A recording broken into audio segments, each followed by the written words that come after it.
Hi అండి. నమస్తే అందరికీ. మీరు చూస్తున్నారు జెన్నీ ఛానల్. నేనైతే ఈరోజు పీతల పులుసు అయితే చేస్తున్నానండి. చూడండి.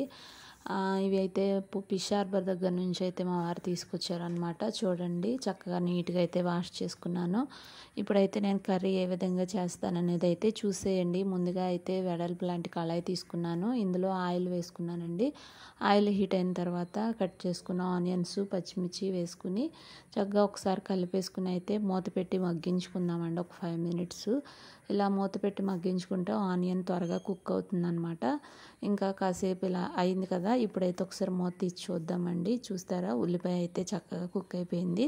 ఇప్పుడు ఇందులోనైతే మనం నీట్గా వాష్ చేసుకున్న పీతలను అయితే యాడ్ చేసుకుంటున్నాను. చూడండి చక్కగా అయితే ఇలా యాడ్ చేసుకుని కాసేపు కలుపుకోవాలండి. చూసారా, ఇలా కలుపుకొని ఒక 5 నిమిషాలు అలా కుక్ చేసుకుని ఇప్పుడు ఇందులోనే ఒక రుచికి సరిపడా ఉప్పు అయితే యాడ్ చేస్తున్నాను. అలాగే కొంచెం పసుపు యాడ్ చేస్తున్నాను.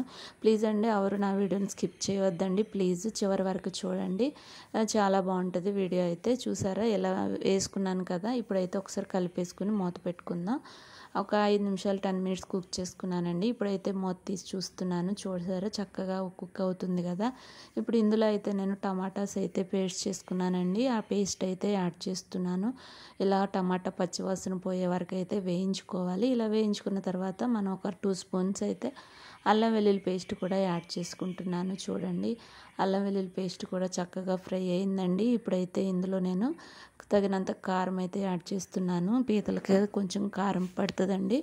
ఇలా చక్కగా కారం అయితే వేసి మిక్స్ చేసేసుకుని చూడండి ఎంత కలర్ఫుల్గా ఉందో. నేనైతే ముందుగానే చింతపండు అయితే నానబెట్టుకున్నాను కదా, ఇదైతే చక్కగా నేను ఒకసారి ఇలా మిక్స్ చేసేసుకుంటే ఆ గుజ్జు అనేది వస్తుంది కదండి. అందులో వాటర్ వేసి అయితే నేను ఇదిగో చూడండి ఈ కూరలు అయితే వేసేస్తున్నాను. ఇలా వేసి ఇంకా కొంచెం వాటర్ అయితే పోసుకోవాలండి.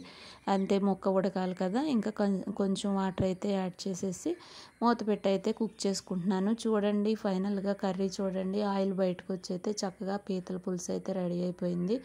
చూడండి చక్కగా ఉంది కదా. ఇంకా ఇందులో లాస్ట్కి అయితే నేను కొత్తిమీర అయితే యాడ్ చేస్తున్నానండి. ఇంతే, సింపుల్గా పీతల పులుసు అయితే రెడీ అండి. ఇంకా ఇలా కాసేపు ఒక 5-10 నిమిషాలు అయితే నేను ఇంకా సిమ్లో ఉంచి అయితే మగ్గించుకుని మూత పెట్టుకున్నాను. ఇలా మగ్గించుకుని ఇంకా ఫైనల్గా అయితే కర్రీ కుక్ అయిపోయింది. ఇంకా స్టవ్ అయితే ఆఫ్ చేసేసానండి.